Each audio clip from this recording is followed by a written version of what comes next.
हम 6 ऐसी हैबिट्स को डिस्कस करेंगे जो आपकी डे टू डे लाइफ में आपकी पीनिस को स्लोली बर्बाद करते करते इन फ्यूचर आपको semi acute infertility, penis curvature and chronic erectile dysfunction जैसी खतरनाक बीमारियों में फंसा सकता है। और इन कंडीशन से बाहर निकलना कितना मुश्किल है, इस चीज़ का अंदाज़ा आप इस बात से लगा सकते हो कि 78% ऑफ द एडल्ट जिन्हें ये हो चुका है उन्हें सर्जरी कंसेंट करानी पड़ी। उनके पास और कोई चारा नहीं था।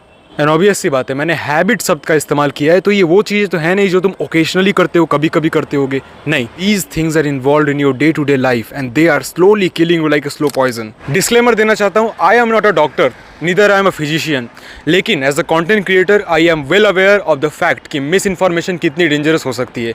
दैट्स वाई इस वीडियो में जितने भी चीज़ें बताई गई हैं they are already well consented and well scripted. शुरू करने से पहले बाय द वे चैनल पे इन चीज़ों को मैं कवर करता हूँ। If you are interested in any of these 3 things consider subscribing.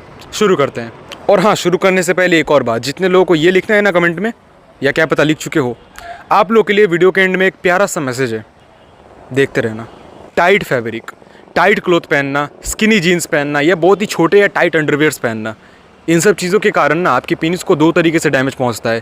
पहला है फिजिकल कर्वेचर और दूसरा है थर्मल एक्सपेंशन। फिजिकली ये आपके पीनिस को आपके टाइट फैब्रिक के चक्कर में विद टाइम कर्व करती रहती है, थोड़ा थोड़ा करके कर्व करती रहती है। और आगे क्या होगा, इस चीज़ के कारण पीनिस असिमेट्री भी हो सकती है। थर्मली मैं बताऊं तो ये काफ़ी कॉमन सेंस है। आप अगर टाइट फैब्रिक पहनते हो या ऐसे फैब्रिक पहनते हो जो आपके पीनिस के उस एरिया को गर्म कर रही है, उस पूरे पेल्विक एरिया को गर्म कर रही है, आपके स्पर्म का क्वालिटी ऑलरेडी डिग्रेड हो रहा है, तो क्या कर रहे हो भाई? I mean freeze. देखो अपने आप को, तुम अभी कैसे बैठे हुए हो? क्या तुम्हारे पैर ऐसे करके क्रिस क्रॉस हैं या नॉर्मल बैठे हुए हो? तुम्हें जवाब मिल जाएगा क्यों तुम्हारी स्पर्म की क्वालिटी हर दिन डिग्रेड हो रही है। एक तो उस जगह पे तुम क्रिस क्रॉस करके बैठ रहे हो, ऊपर से वहाँ जो हीट जनरेशन हो रहा है, उस जगह पे कंटिन्यूसली हीट जनरेशन होता रहता है। उसको जब बाहर निकलने का कोई जगह ही नहीं मिलेगा, एक ही जगह कन्वर्ट होता रहेगा, आने वाले टाइम में स्पर्म डिग्रेडेशन कन्फर्म है बाबू। कर्वेचर, देखो I am really sorry to tell you, अगर आप कर्वेचर के शिकार हैं, खासकर कोई मेजर कर्वेचर के, तो ये चीज़ काफ़ी लंबे समय से डेवलप हो रही थी आपकी बॉडी में। तो ऑब्वियस सी बात है, एक दिन, एक हफ्ते या एक महीने में ठीक होने वाली चीज़ नहीं है। It will take time but it will recover. But मैं क्या रिकमेंड करता हूँ, आपकी पीनिस टिश्यू, पेनाइल टिश्यू जो है वो डैमेज हो चुकी है और उसके लिए surgery is the safest option. Consulting a doctor, a physician, a professional is the safest option. तुम घर में कोई कारनामा मत करना प्लीज़। वो एक ह्यूमन ऑर्गन है, मांस और मीट से बना हुआ है, लोहे का रॉड नहीं कि उसको वापस तुम बेंड करके सीधा कर सकते हो। बाकी कर्वेचर अगर हुई तो आपका ब्लड फ्लो बहुत ज़्यादा ऑब्स्ट्रक्ट होगा और आपको फिजियोलॉजिकली एंड साइकोलॉजिकली दोनों ही तरीके से ट्रॉमेटिक एक्सपीरियंस देता रहेगा। स्मोकिंग, अब देखो कॉमन सेंस है, smoking is not considered a very good habit. अब ख़राब है कि नहीं वो तुम पे डिपेंड करता है, लेकिन इसमें एक चीज़ इन्वॉल्व है विच इज़ निकोटीन, ये केमिकल। और वही निकोटीन आपकी बॉडी में जब इन्वॉल्वेशन लेता है, एथेरोस्क्लेरोसिस नाम के कंडीशन में आपको फंसा सकता है। इस कंडीशन में होता ये है कि आपका ब्लड फ्लो बहुत ही बुरी तरह ऑब्स्ट्रक्ट हो जाता है आपके पेल्विक एरिया तक, और ना ही सिर्फ पेल्विक एरिया में, आपकी पूरे बॉडी का जो ब्लड सर्कुलेशन होता है इंक्लूडिंग योर पेल्विक एरिया, ध्वस्त बहुत ही ज़्यादा बिगड़ जाता है। अगेन जिसके कारण आपको इरेक्टाइल डिस्फंक्शन जैसी चीज़ें हो सकती हैं। एंटी हाइजीनिक पेल्विक एरिया, अब मुझे एक बात बताओ, अगर तुम्हारे गाल पे कोई एक खींच के रेपटा दे दे, उसे सह सकते हो कि नहीं? ऑफ कोर्स सह सकते हो। तुम्हारे पैर पे एक घुमा के लात मारे, सह सकते हो? कॉमन सेंस है, वो सब सहा जा सकता है, दर्द होगा लेकिन सह सकते हो, सहने लायक है। पर तुम्हारे आंडों पे कोई गलती से भी ऐसे हाथ चला दे, भाई साहब आत्मा शरीर से बाहर आ जाती है। क्यों? बिकॉज तुम्हारे पेल्विक एरिया में, खासकर तुम्हारे बॉल्स के एरिया में बहुत ही ज़्यादा डेंस नेटवर्क है नर्वस सिस्टम का, इसीलिए वो जगह इतनी सेंसिटिव है। और अब तुम ही मुझे जवाब दो कि इतने ज़्यादा सेंसिटिव एंड हाइपर नर्वसिक एरिया पे अगर कोई बैक्टीरिया या फिर इन्फेक्शन जाके घुस जाए, वो कितना ज़्यादा डैमेज पहुंचा सकती है। इसीलिए मेरी एक रूटीन को फॉलो करो, हर दिन अंडरवेयर चेंज करो। हफ्ते में 7 दिन है, 7 दिन अंडरवेयर तुम चेंज करो। और आज जो अंडरवेयर तुम चेंज कर रहे हो उसे कल धो के सुखा दो और कल पहनो अलग। फिर कल जो चेंज कर रहे हो उसे परसों धो के सुखा दो और परसों पहनो अलग।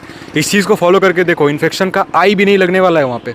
सेडेंट्री लाइफस्टाइल, अब आपका जो पेल्विक एरिया है ना, वहाँ पे पेल्विक नर्व सिस्टम पाए जाते हैं और वो मेजरली 2 तरीके के होते हैं, या तो सेंसरी होगा या तो ऑटोनॉमिक होगा।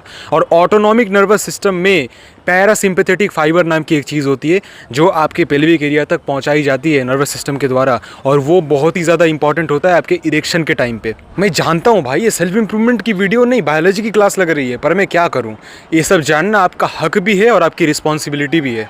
एक्सरसाइज ना करना, दिन भर एक ही जगह पे एक ही पोजीशन में लेटे रहना, दिन भर ऐसे ही बेकार में सोते रहना, जब आपकी बॉडी थकी ना हो तब भी, हाई कार्बोहाइड्रेट वाले फूड खाते रहना, अनहेल्दी फूड खाते रहना, ऐसी जितनी भी चीज़ें हैं, इन सब चीज़ों के कारण आपका पैरासिम्पैथेटिक फाइबर धीरे धीरे डिप्लीट होता है और एट द एंड आपको क्या होगा?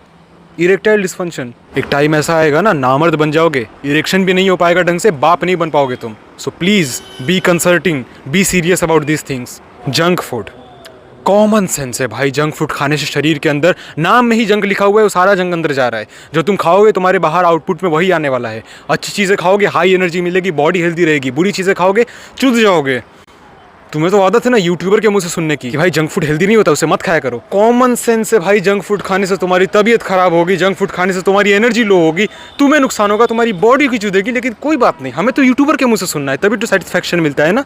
एक्सेस अमाउंट में जंक फूड खाने से, कंज्यूम करने से इंसुलिन नाम का एक केमिकल आपकी बॉडी में रिलीज होता है और ये इंसुलिन बहन का चौदह आपके हर एक हार्मोन को डिसबैलेंस कर देता है, इंक्लूडिंग योर टेस्टोस्टेरोन। और ये चीज़ मुझे अपने मुंह से बोलने की जरूरत नहीं है कि तुम्हारे टेस्टोस्टेरोन लेवल्स का और तुम्हारी पीनिस हेल्थ के बीच का क्या कोरिलेशन है। Please take care of it my friend. आगे टाइम बहुत ज़्यादा टफ होने वाला है, तब तक के लिए हमेशा की तरह स्टे स्ट्रॉन्ग। डिस्क्रिप्शन चेक कर लेना, माल पानी पड़ा रहता है। और अब आते हैं उन लोगों पे जो चैट टैग की कॉपी लिखने वाले थे। माय फ्रेंड,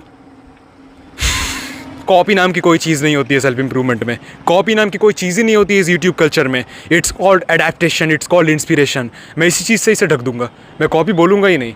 और तुम जिस बंदे की कॉपी मुझे बोल रहे हो मेरे भाई, क्या उस बंदे ने बचपन से इस चीज़ पर रिसर्च करके रखी थी? क्या इसी चीज़ के लिए वो पैदा हुआ था? नहीं ना, उसने भी तो कहीं ना कहीं से इस इन्फॉर्मेशन को उठाया। तो वो जो उठा रहा है इन्फॉर्मेशन को, क्या उसको भी कॉपी बोल दोगे? नहीं बोल दो। Use some common sense bro, stay strong and don't be a beach.